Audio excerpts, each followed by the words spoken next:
Bagaimana cara kita menjadi insan yang bersyukur? Pekerjaan yang menurut kita membosankan, memuakkan, menjemukan, pergi pagi pulang petang, itu adalah pekerjaan yang sangat dirindukan dan diinginkan oleh pelamar yang tidak lulus-lulus. Betul? Tapi karena kita sudah lulus, sudah kerja, dapat gaji, kita menyepelekan pekerjaan itu. Kalau mau tahu nikmatnya punya pekerjaan, coba adakan podcast wawancara dengan orang yang pernah memasukkan lamaran ke PT Komatsu, tidak diterima 10 kali ngelamar, nggak diterima. Coba tanya dia, bagaimana perasaan kamu seandainya kamu lulus jadi pegawai di PT Komatsu? Itulah yang kurindu-rindukan, dan itulah yang diinginkan oleh calon mertuaku yang menolakku karena aku nggak lulus. Rumah yang menurut kita kecil, disepelekan orang, tidak ada indah-indahnya, itu adalah rumah yang sangat dirindukan oleh orang kontraktor. Maksudnya yang kontrak terus belum punya rumah. Istri yang menurut kamu menjemukan, membosankan, nggak ada cantik-cantiknya, itu adalah istri yang dirindukan, diinginkan oleh jomblo yang belum ketemu jodoh. Jadi kita ini mesti banyak-banyak bersyukur. Coba ambil foto-foto yang lama. Kalau masih punya gambar foto waktu masih ngelamar kerja, belum dapat kerjaan, saya sampai sekarang di laptop saya masih saya simpan satu folder surat lamaran kerja. Berapa lamarannya Ustadz? 17 lamaran. Kapan itu Ustadz? Waktu saya baru pulang dari Maroko tahun 2007. Saya buat 17 lamaran, ibarat masang mata kail pancing. 17 pancing saya pasang. Setelah dipasang, pasang, tarik pancing yang satu, hilang umpannya. Tarik satu lagi, hilang mata kailnya. Tarik satu lagi, putus benangnya. Yang lain sama-sama bambunya hilang. Satu pun nggak ada. Apa gunanya folder itu saya simpan? Kalau saya lagi tidak bersyukur, kalau saya lagi bosan, folder itu saya buka, mengenang masa lalu Abdul Somad. Kau mesti banyak bersyukur. Kenapa saya menasehati diri saya sendiri? Karena tidak ada orang menasehati saya. Hari Jumat khutbah mestinya 4 kali. Jumat 1, Jumat 2, Jumat 3, Jumat 4. Saya sengaja kosongkan 1 Jumat supaya ada khatib yang menasehati saya. Abdul Somad, kamu jangan cuma menceramahi orang, mengkhutbahi orang. Maka saya mesti dengar khutbah. Saya datang ke masjid, di sop belakang, di tepi, di pinggir untuk mendengar khutbah. Apa kata pengurus masjid? Sebenarnya khatib kita pada hari ini adalah Ustadz Fulan, tapi kami melihat ada hadir Ustadz Abdul Somad. Kita minta dia menyampaikan khutbah.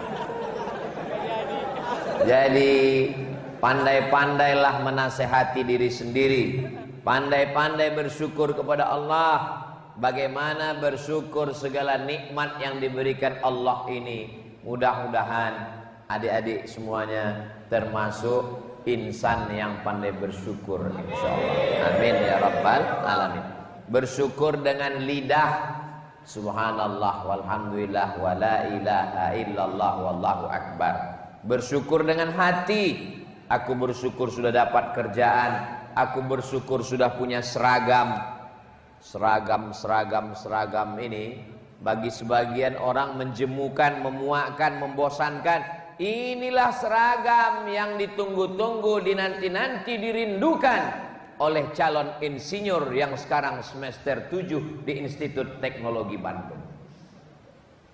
Komatsu. Saya baru dapat jadwal ini tadi dikasih oleh Ustaz Andrew.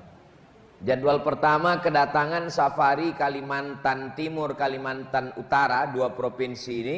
Ini tausiah pertama di PT Komatsu. Memang beberapa hari ini sudah ada tanda-tandanya saya akan kemari. Tandanya mana? Anak saya 2 hari ini main traktor terus. Saya heran. Tadi saya baru nyambung. Pas ngomong dengan Pak Direktur, pas lagi makan Ustaz Abdul Somad, diputarkan videonya, saya lihat. Oh, ini yang dimainkan anak saya 2 hari. Jadi rupanya Allah sudah kirimkan signal-signal, ada tanda-tanda, ada supaya kita punya persiapan. Jadi sebelum datang ke Komatsu, Allah kirim tanda-tanda. Adik-adik juga nanti ketika akan ada berjodoh juga gitu, ada tanda-tandanya. Ustadz, apa tandanya kalau dia itu jodoh kita? Saya dulu juga gitu nanya ke tetangga. Pak, apa tandanya kalau dia jodoh kita? Kalau dia jodohmu, tandanya hatimu bergetar. Terus saya lama menung. Kenapa? Karena setiap ketemu perempuan bergetar. Mati pun begitu juga, ada tanda-tandanya. Mudah-mudahan kita bisa merenung sejenak, membaca tanda-tanda signal yang halus itu, supaya kita semuanya menjadi orang bersyukur dan mati dalam keadaan husnul khatimah. Qalilan ma tashkurun. Sedikit orang yang bisa bersyukur. Wa qalilun min ibadiyas syakur. Sedikit sekali hambaku yang pandai bersyukur. Kebanyakan manusia ini kurang. Nanti kalau sudah tamat sekolah, mudah-mudahan bisa kuliah. Setelah kuliah tidak pernah bersyukur. Kenapa? Dia ngelihat orang kerja. Nanti setelah tamat kuliah, mudah-mudahan dapat kerja. Setelah kerja dia nggak pernah bersyukur. Kenapa? Karena dia ngelihat orang yang tinggi jabatan. Nanti kalau saya sudah kerja, saya akan bersyukur. Nggak juga bersyukur. Kenapa? Dia ngelihat orang yang sudah kerja dapat uang, menikah. Nanti kalau sudah menikah bersyukur, tidak juga bersyukur. Kenapa? Dia lihat kawannya sudah nikah, punya rumah, punya mobil, punya kendaraan. Nanti kalau sudah nikah akan bersyukur. Ternyata sudah nikah tidak bersyukur. Kenapa? Karena dia lihat orang sudah punya anak, dia belum juga punya. Nanti kalau sudah punya anak akan bersyukur. Ternyata setelah punya anak tidak bersyukur. Kenapa? Karena anaknya laki-laki, orang terus nanya, kok nggak punya anak perempuan? Renungkan nikmat yang sedang ada sekarang. Mundur 5 tahun yang lalu, bagaimana rindunya kita ke PT ini, rindunya punya seragam ini, rindunya bekerja di sini. Sekarang sudah dapat, syukuri dengan lidah alhamdulillahirabbil alamin. Kita akan cinta dengan pekerjaan kita, cinta di tempat kita bekerja. Adik-adik yang sudah bekerja di PT Komatsu ini, di antara nikmatnya bukan cuma seragamnya, bukan cuma gajinya, tapi nikmat yang terbesar adalah di tempat bekerjanya tidak terhalang untuk beribadah, ada masjid. Bayangkan saudara-saudara kita yang mesti bekerja ke luar negeri, ngurus visa, bayar, sampai di tempat kerja sholat pun tidak bisa. Assalamualaikum Ustaz Abdul Somad, tolong baca DM saya, ada pertanyaan yang sangat penting. Admin, apa pertanyaannya? Apa hukumnya sholat di WC? Ini mau ngetes Ustaz Somad atau gimana? Kamu nanya begini apa maksudnya? Mau ngetes? Ternyata dia kerja di luar negeri, karena di dalam negeri sudah puluhan lamaran tidak diterima. Akhirnya demi sesuap nasi membahagiakan orang tua dan gak tahan telinga karena ditanya orang kampung terus, kok gak kerja? Kok gak kerja? Sudah jual tanah, sudah jual sapi, sudah jual gelang ibu, anting, gak juga kerja. Ada lamaran diterima, permohonan pergi ke luar negeri. Sampai di luar bertemu dengan orang-orang yang punya prinsip time is money. Uang adalah Tuhan. Mereka mempertuhankan uang.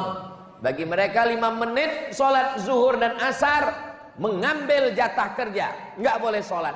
Supervisor pengawas saya nggak boleh sholat, Ustadz. Terus kamu gimana? Saya masuk ke toilet, bisa kira-kira kalau badan saya ditekuk, saya bisa rukuk, sujud, dan saya gelar di situ kain, anduk, dan saya sholat di situ. Apa hukumnya Pak Ustadz? Sebetulnya toilet tempat najis, kotor. Masuk ke dalam kaki kiri, Allahumma inni a'udzubika minal khubuthi wal khaba'ith. Wudhu saja pun makruh di dalam. Tidak boleh menyebut nama Allah, karena di dalam ada tempat buang air besar, buang air kecil. Tapi karena ini darurat tingkat tinggi, daripada enggak sholat sama sekali, maka sholatlah di situ. Ada adik-adik di sini yang sholat di toilet. Masjidnya besar. Jadi yang selama ini belum juga sholat, mudah-mudahan dibukakan Allah pintu hati. Tidak ada halangan. Malah didatangkan guru Syaukani, didatangkan Ustadz Abdul Somad datang kemari, dibuatkan acara tablik akbar pengajian. Ini nikmat besar, disyukuri dengan lisan alhamdulillah wasyukru lillah wala haula wala quwata illa billah. Bersyukur dengan lisan, lidah. Bersyukur dengan hati, senantiasa mensyukuri nikmat Allah. Bersyukur dengan harta, membayar zakat. Jadi adik-adik yang punya penghasilan 1 tahunnya di atas 85 gram emas, itu sudah kena zakat 2,5%. 85 gram itu Pak Ustadz, 1 gram emas itu sekarang 1 juta berapa gitu. Yang tahu harga emas tuh di pojok kiri sana. Harga emas 1 gramnya 1 juta sekian. Tapi karena kita udah lama kenal baik, 1 juta aja lah. Jadi siapa yang punya penghasilan setahun 85 gram kali 1 juta, 85 juta, bagi 12 bulan lebih kurang 7, sekian, maka dia wajib keluar 2,5%, namanya zakat. Gaji saya cuma 5 juta Pak Ustadz. Jangan hitung cuman gaji pokok, hitung total semua. Uang lembur, uang tunjangan, uang sipak, uang sundul, uang sikut, uang tanduk. Semua di total pendapatan keluarkan 2,5%. Jadi kalau 2,5% dari 1 juta itu 25.000, berarti kalau 10 juta 250.000. Jadi kalau ada tabungan 100 juta, kalau dilihat dari tatapan mata dan senyumnya yang lepas, kelihatannya di atas 100 juta ini. Makanya saya pancing-pancing di awal tadi. Saya mau ngelihat ini berapa tabungannya. Pas saya pancing dikit, senyumnya lepas, di situ saya baru tahu. Soalnya di tempat lain orang yang kalau nggak punya uang tuh susah mau senyum lepas. Dipancing dikit. Tapi kalau lepas begini, ini di atas 100 juta. Jadi uang yang sudah disimpan selama 1 tahun, jumlahnya di atas 85 gram, itu dikeluarkan 2,5%. Saya ada nyimpan di bank 100 juta Pak Ustadz, hasil kerja di PT Komatsu berapa? 100 juta. Tidak berkurang selama setahun, tidak di bawah 85. Maka keluarkan zakatnya 2,5%. Kalau 100 juta berarti zakatnya 2,5 juta.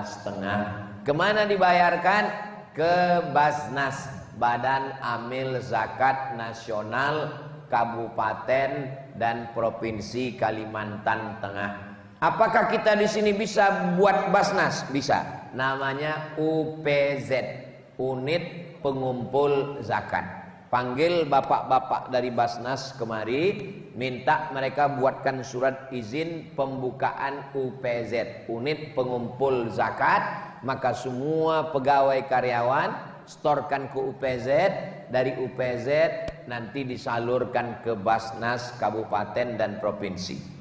Kebanyakan orang nggak mau bayar, kenapa? Karena dia sudah punya orang yang dia santuni tiap bulan. Tetangganya, karyawan, supir, driver, asisten rumah tangga, lalu dia bayarkan zakat. Tidak boleh membayarkan zakat kepada asisten rumah tangga, security, driver kita sekaligus gaji, nggak boleh. Asisten rumah tangga, ini gaji kamu 2 juta sekaligus zakat saya bulan ini. Itu terlalu cerdas beragama. Kalau mau bayar gaji, berapa gajinya?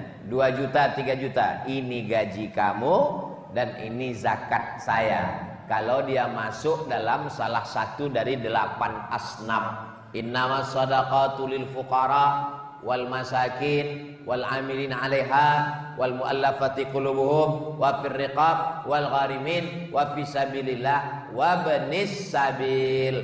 Tidak boleh dikeluarkan dari yang 8. Bolehkah saya berzakat kepada ayah saya, Pak Ustadz? Ibu saya? Ayah, ibu, istri, anak tidak boleh dikasih zakat. Papa, ini ada hadiah untuk papa sekaligus zakat saya bulan ini. Enggak boleh. 4 orang ini tidak boleh dizakati. Istri, ini belanja bulan ini mama sekaligus zakat saya. Enggak boleh. 4 orang ini tidak boleh dizakati. Kenapa? Karena mereka wajib kita beri nafkah. Itu beda gaji ibu dengan gaji bapak. Ibu punya gaji 10 juta, bapak punya gaji 10 juta. Uangnya sama. Apa bedanya? Gaji bapak di dalamnya ada nafkah istri, ada nafkah anak, ada nafkah orang tua. Sedangkan gaji perempuan bersih 10 juta, tidak berkurang sama sekali. Begitulah hebatnya perempuan. Saya berani nyampaikan ini di sini karena nggak banyak perempuan. Dan mereka nggak akan membocorkan ini keluar. Karena asalnya perempuan di rumah, waqarna fi buyutikunna. Tapi bolehkah perempuan bekerja? Boleh, dengan syarat dan ketentuan berlaku. Maka istri dapat izin dari suami, lalu kemudian dia bekerja. Apa beda gaji suami sama gaji istri? Gaji suami di dalamnya ada tanggungan, gaji istri bersih. Lalu kebetulan suaminya belum bekerja. Lalu kemudian ya begitulah Allah membagi dengan keadilan. Bolehkah istri berzakat ke suami? Boleh. Istri manggil suaminya, mari kemari fakir miskin.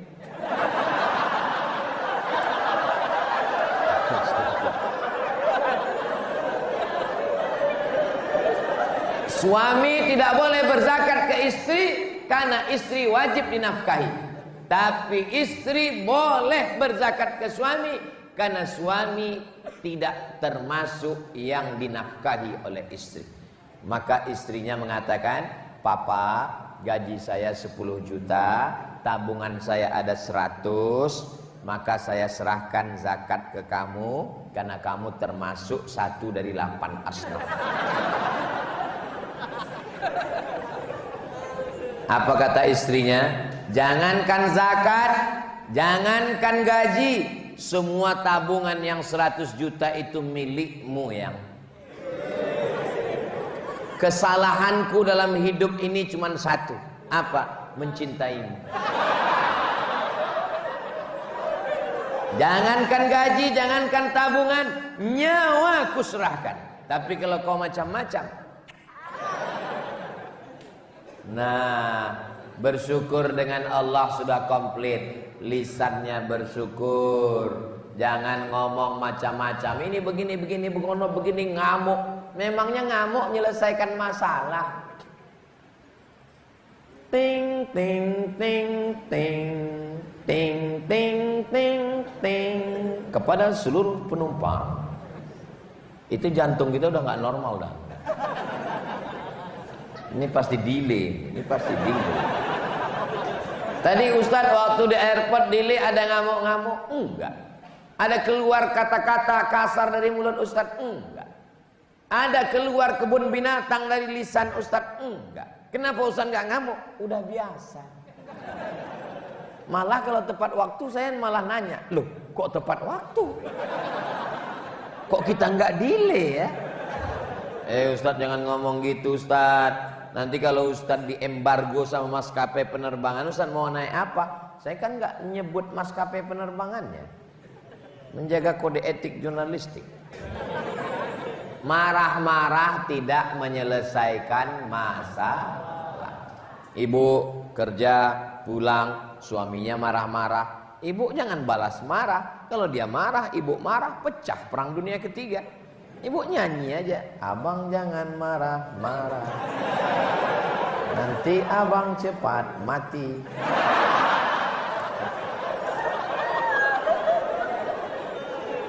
Banyak-banyak bersyukur. Kamu ini sudah kerja pergi pagi, anak belum bangun sudah pergi, pulangnya malam, tempat kerjanya jauh dari PT Komatsu. Kamu ini orangnya kasar, kamu ini begini begono. Kamu jangan balas marah. Kalau kamu marah juga apa yang terjadi? Kamu syukuri Allah sudah mengirimkan bidadari surga. Itu yang dikirimkan Allah kepada kamu itu adalah bidadari surga. Tinggal rayu saja dia. Bisa dipending sebentar bidadari surga. Apa kamu katakan saya bidadari surga? Kamu mau merayu saya? Kamu memang bidadari surga sayang. Aku bidadari surga? Iya, tapi aku gemuk mas. Kamu memang bidadari surga, tapi diturunkan Allah di rumah makan. Mudah-mudahan yang belum ketemu jodoh segera dapat jodoh. Siapa yang nggak nerima calon mantu pakai seragam begini? Ini gaji menurut kadar warna kelihatannya ya.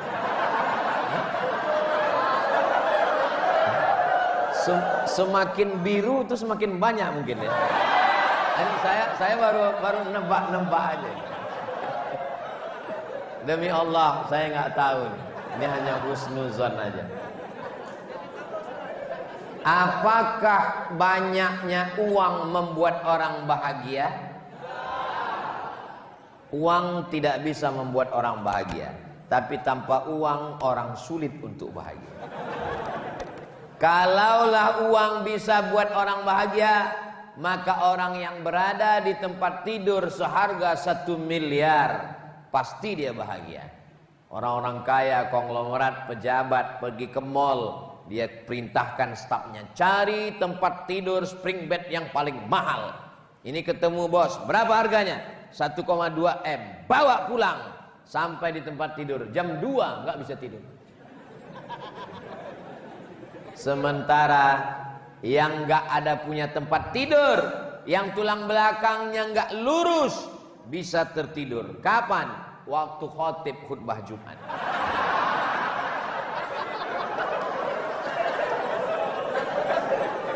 Maka saya Ustadz Abdul Somad belum pernah ngamuk marah ke jamaah ketika khutbah ceramah jamaahnya tidur. Belum pernah saya marah. Dengarkan tausiah Ustadz Somad yang streaming, yang YouTube, yang Instagram, yang TikTok, belum pernah marah. Kenapa? Karena uang tidak bisa membeli tidur.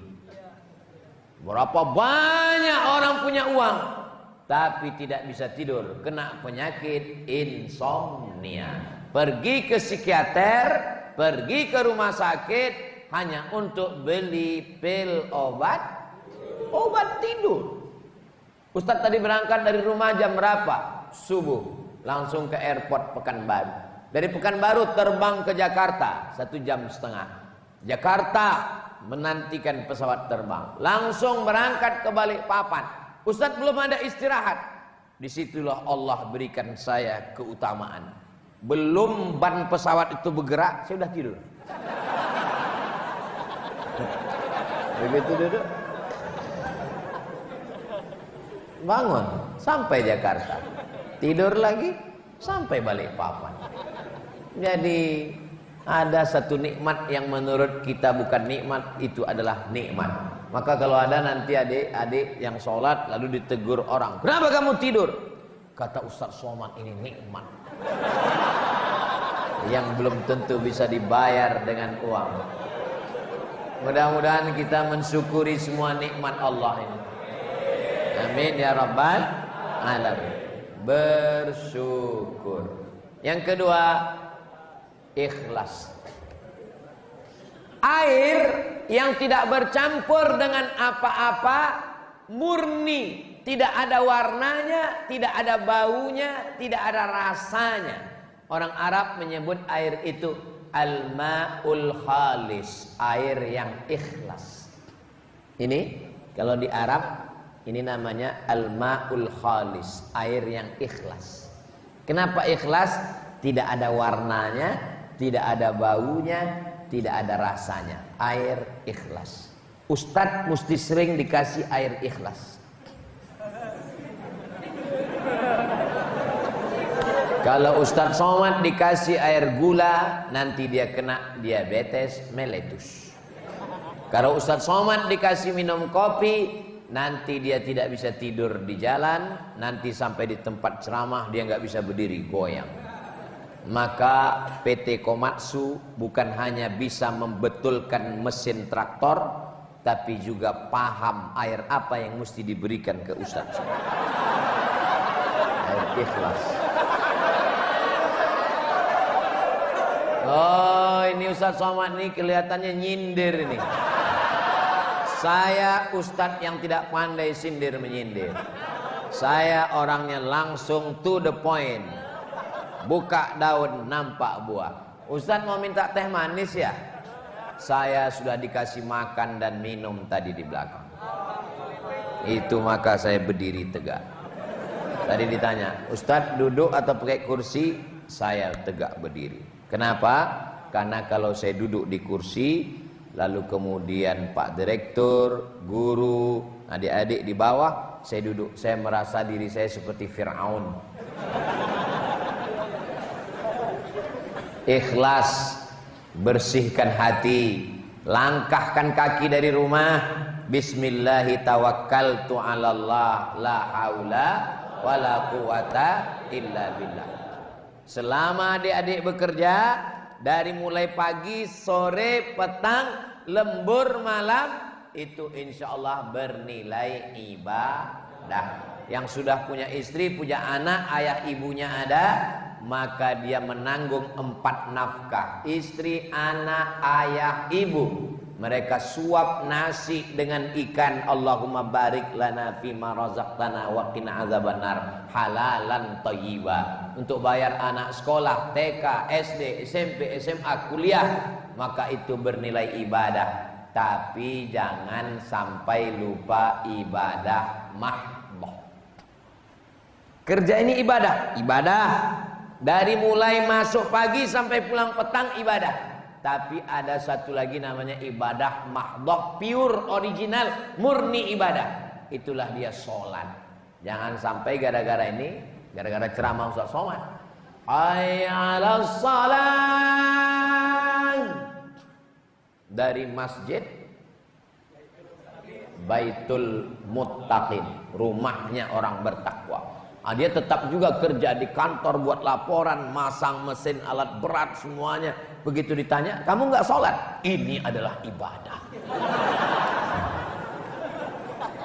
Ibadah ada 2. Satu ibadah mahdoh, sholat. Satu lagi ibadah ghairu mahdoh. Dia tidak ibadah, tapi kalau disebut nama Allah, maka dia bernilai ibadah. Ada orang ketika sholat dia sangat khusyuk, gatal kepalanya, garuk sekali, takut dia, matanya hanya melihat ke tempat sujud.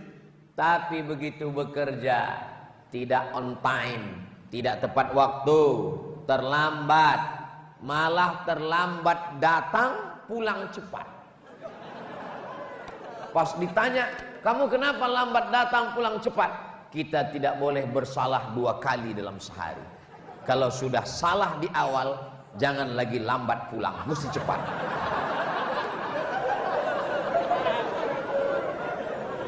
padahal dia dibayar, padahal dia digaji, maka uang yang dia ambil bukan duit yang halal, disuapkan duit haram kepada anak yang tidak berdosa makan haram.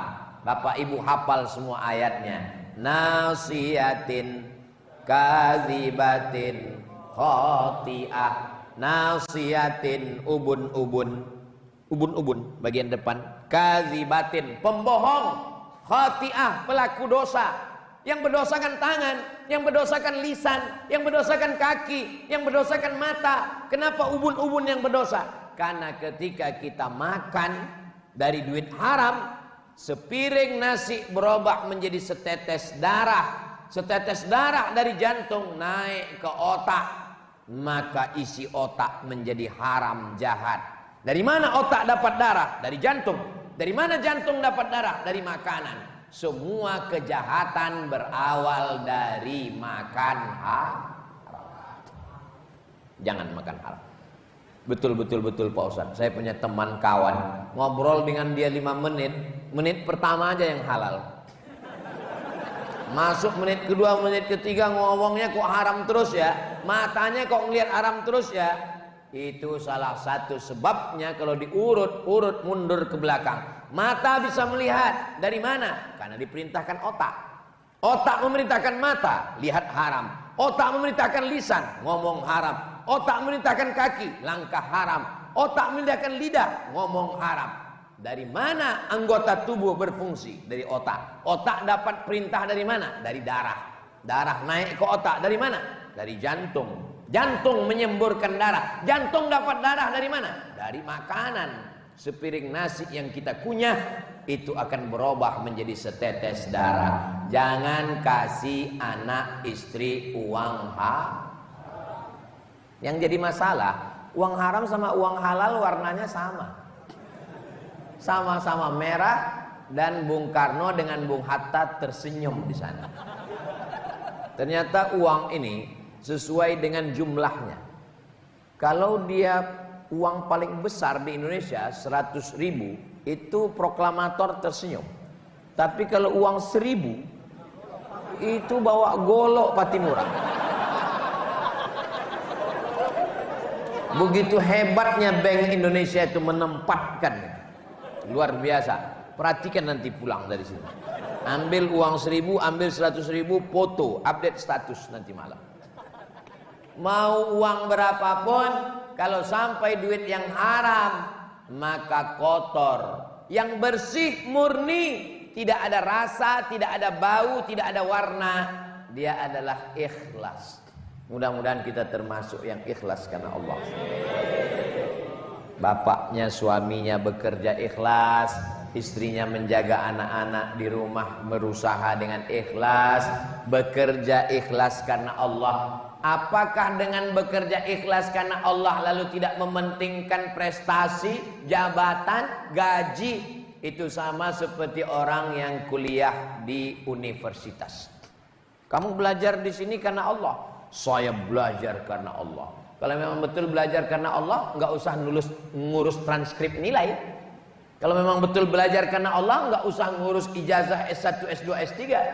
Maka kata guru-guru kami di Al-Azhar Mesir, keikhlasan tidak merusak mengurus ijazah. Karena kita disuruh dapat dua-duanya. Rabbana atina fid dunya hasanah wa fil akhirati hasanah wa qina azabannar. Jadi bekerja, berseragam, ngurus pangkat, berprestasi, itu tidak merusak keikhlasan. Saya tidak mau ceramah saya ini dibalik. Besok tiba-tiba ada orang datang bekerja di PT Komatsu, tidak rapi, tidak ngurus seragam, tidak ngurus pangkat, tidak berprestasi. Pas dievaluasi, kenapa kamu begini? Yang penting ikhlas. Dua kesalahannya. Yang pertama, tidak mengikuti aturan perusahaan. Yang kedua, mengkambing hitamkan Tuhan dengan kemalasan. Banyak orang sekarang malas, nggak mau berusaha, tapi giliran dia dievaluasi, dia mengkambing hitamkan Tuhan. Seorang suami yang tidak mau bekerja, yang malas-malasan, ditanya sama istrinya, kenapa kamu nggak bekerja? Kenapa kamu tidak berusaha? Kenapa kamu tidak berkarir? Ini sudah takdir Allah. Ini bukan ahlus sunnah wal jamaah. Ahlus sunnah wal jamaah itu bedanya dengan jabriyah. Dia ada al-kasbu wal ikhtiar. Ada usaha, sekolah sesuai dengan jurusan. Saya yakin dan percaya adik-adik ini dulu pasti sekolahnya itu dari kecil sudah kelihatan jurusan itu. Coba sekolahkan anak-anak kita sesuai dengan jurusan, pasti insya Allah dia berprestasi. Ustaz, anak saya ini kemana-mana bawa martil, masukkan ke fakultas hukum. Berarti dia mau jadi hakim. Kalau nggak lulus hakim, tukang. Anak saya kemana-mana itu bawa jarum suntik, fakultas kedokteran. Anak saya kemana-mana main traktor alat berat, komatsu. Apapun bakatnya, dimanapun bekerja, itu dipakai untuk menolong agama Allah. Ini banyak yang salah orang tua sekarang.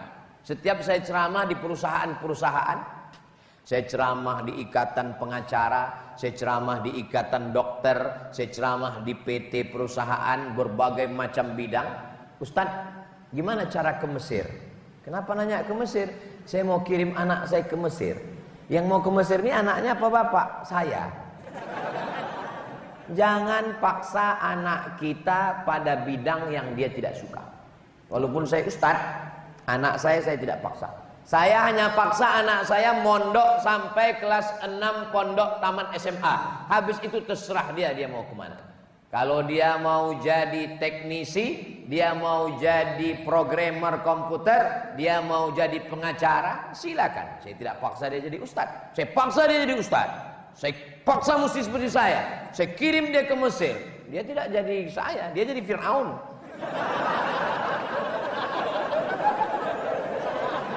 Jadi pegawai PT Komatsu dengan tulus ikhlas bekerja, kasih anak istri makan halal, bayar zakat, bisa menolong agama Allah. Allahu Akbar. Dengan apapun, kalau engkau sudah dipakai Allah, maka jangan cari peluang yang lain.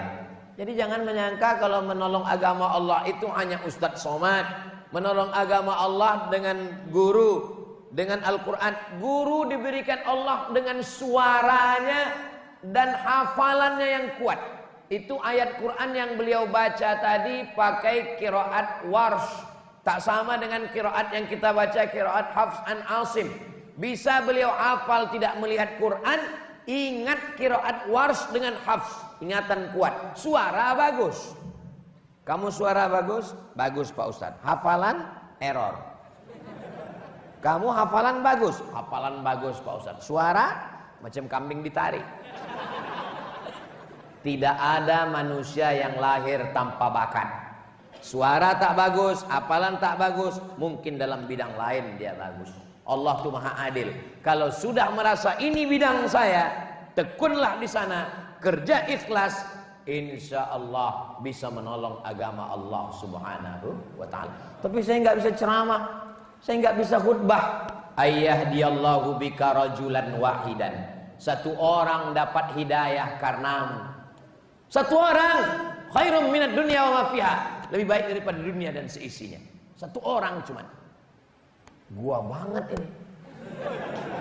Saya memang betul Pak Ustadz, saya nggak pernah khutbah, saya nggak pernah ceramah. Dan yang dapat hidayah itu cuma satu orang Pak Ustadz. Siapa? Istri saya. So sweet. Mudah-mudahan adik-adik dapat istri yang solihah-solihah. Tolong yang bilang amin yang belum nikah aja. Saya khawatir yang udah nikah bilang amin. Keyword yang pertama bersyukur, yang kedua ikhlas, yang ketiga adalah bahagia. Melihat dari senyumnya, dari tatapan matanya, semua ini orang-orang bahagia. Amin. Nggak tahu juga keluar masjid nanti ya. Syarat bahagia kata Nabi 3. Yang pertama, qalban syakira, hatinya bersyukur. Yang kedua, lisanan zakira, lisannya berzikir, alhamdulillah, alhamdulillah. Yang ketiga, zaujatan salihah, istri yang salihah. Kalau dapat 3-3 ini, kita bahagia. Doakan supaya Ustaz Abdul Somad dapat 3-3 ini. Amin. Hati bersyukur, lisan berzikir, istri salihah. Hati saya selalu bersyukur kepada Allah. Saya selalu bersyukur kepada Allah atas nikmat apapun. Teman saya sama-sama satu angkatan ke UIN, sama-sama daftar, meninggal. Satu kelas, sama-sama sarapan pagi, meninggal. Adik kelas saya meninggal. Kami dari Sumatera Utara bertiga. Atasan Ustadz Tengku Zulkarnain di atas saya. Yang bawah Ustadz Mahir Tuailibi. Saya tinggal di tengah. Ustadz Mahir meninggal, Ustadz Tengku meninggal. Engkau masih beri aku nafas ya Allah. Engkau masih kasih aku hidup. Aku bersyukur kepada Engkau. Saya tidak pernah mengutuk nasib. Mengapa begini? Mengapa begini? Saya syukuri. Doakan supaya saya tetap bisa bersyukur kepada Allah. Yang kedua, lisanan zakira. Kalau kita ikut omongan orang, letih, kita capek. Makanya orang kalau ketemu dengan saya di luar masjid, di luar tausiah, Ustaz Somad ini orangnya cool banget ya. Kalau Ustaz kalau pas ngomong itu, tapi kalau pas ngobrol, apa yang mau kuomongkan? Apa yang mesti dicakapkan? Kalau saya ngomong depan orang banyak, yang saya sampaikan hadis, saya sampaikan ayat. Tapi kalau sudah, saya lebih banyak mendengar. Kenapa? Tidak usah banyak ngomong, banyak cakap yang tidak bermanfaat. Setiap katanya akan diminta tanggung jawab. Ada juga orang yang nggak ngomong, tapi jempolnya jalan terus. Habis grup-grup WhatsApp. Serang. Maksudnya bukan hanya sekedar lisan, tapi juga tangan. Hatinya bersyukur, lisannya berzikir, dapat bidadari surga yang selalu menenangkan hati. Mudah-mudahan kita semua selalu diberikan Allah kebahagiaan, insyaallah. Bahagia tidak bisa dibayar dengan uang. Man as'adun nas, siapa orang yang paling bahagia? Dijawab, man as'adan nas. Yang paling bahagia adalah orang yang bisa membahagiakan orang lain. Itulah orang yang paling bahagia. Tadi saya dari Pekanbaru pakai baju putih, pakai sorban, siap sudah. Ustadz Atta, nanti kita sampai di tempat tausiah, saya pakai baju, pakai sorban. Ya, begitu sampai di PT Komatsu, berubah, bajunya diganti. Ini baju dari Komatsu. Sorbannya pun diganti juga. Ada logonya, Reman.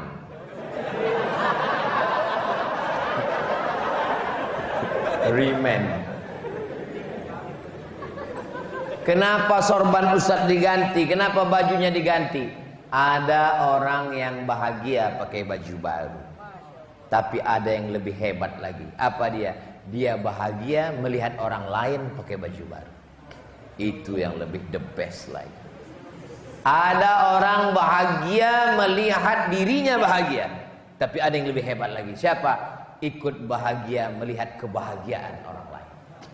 Itulah orang yang paling bahagia. Bahagia makan enak, minum enak, bahagia. Tapi ada orang lebih bahagia. Dia beli nasi bungkus 2, dia pergi ke panti jompo, menemui orang-orang tua. Karena dia tidak bahagia kalau dia hanya makan sendiri, dia bahagia melihat orang lain makan. Assalamualaikum Bapak Panti Jompo. Waalaikumsalam. Berapa orang semua yang ada di panti ini? Ada 100 orang. Saya mau ajak mereka makan. Semuanya? Enggak, 1 orang aja.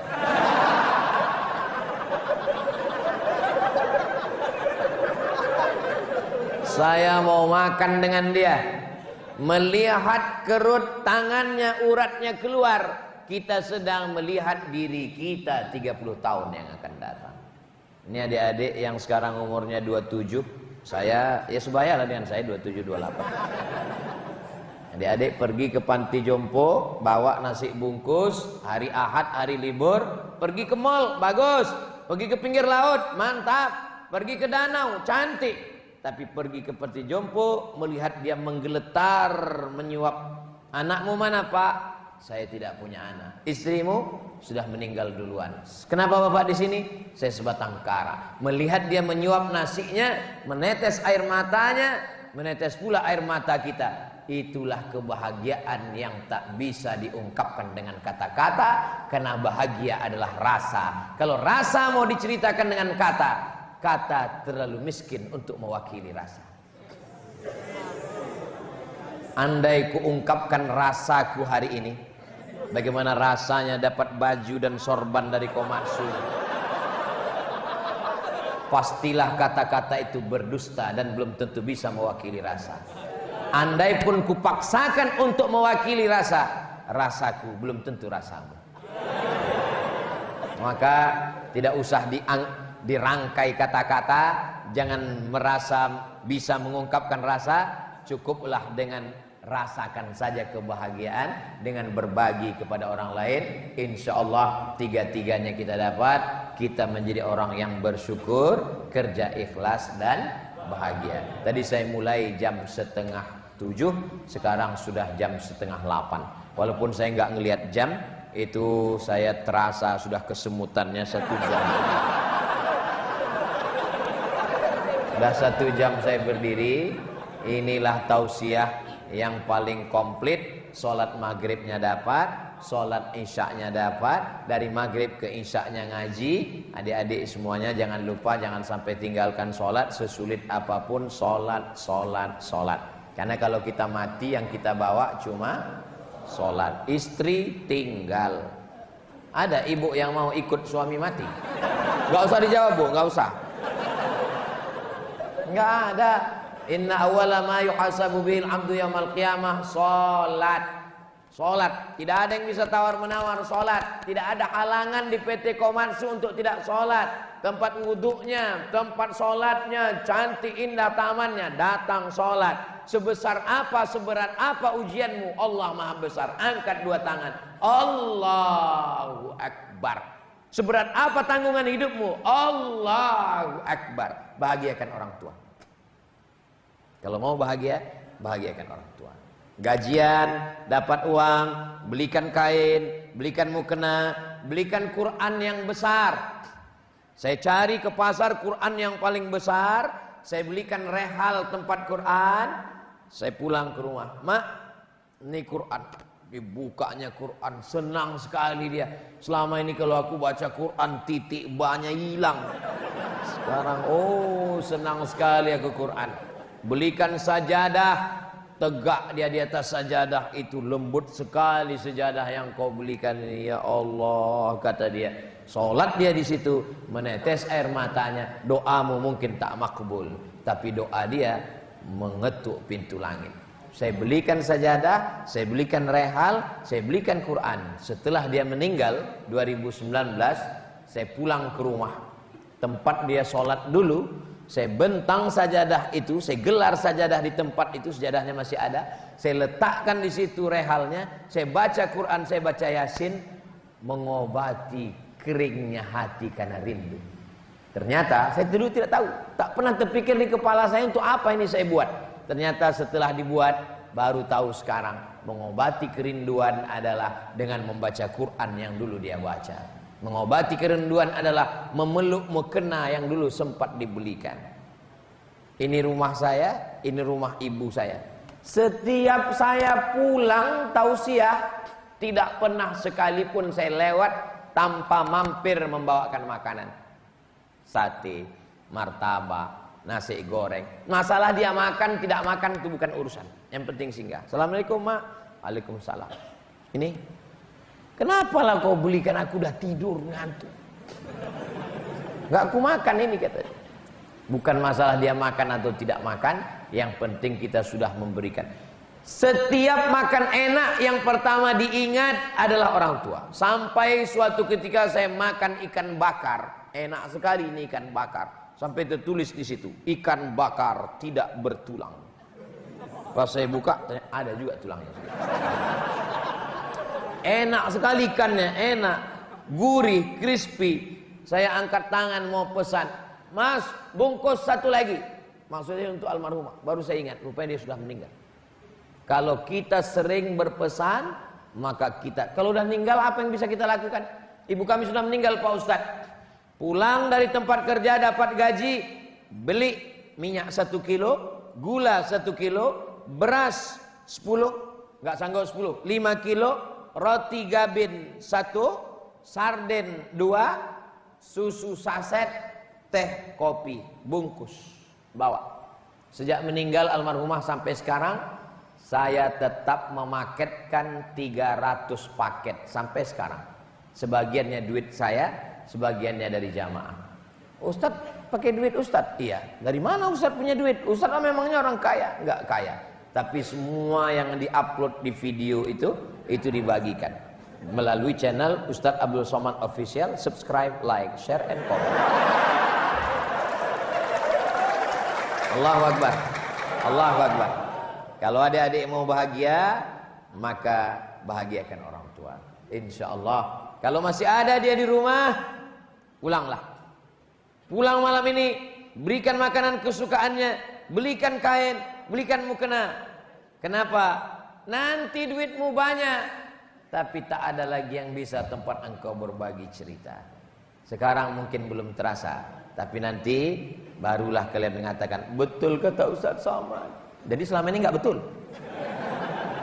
Itu yang dapat saya sampaikan. Terima kasih atas segala perhatian. Mohon maaf atas segala kesilapan dan kekhilafan. Mudah-mudahan tetap terus semangat, terus bersyukur, terus ikhlas, dan terus dalam kebahagiaan. Ala hazihin niyah. Al-Fatihah.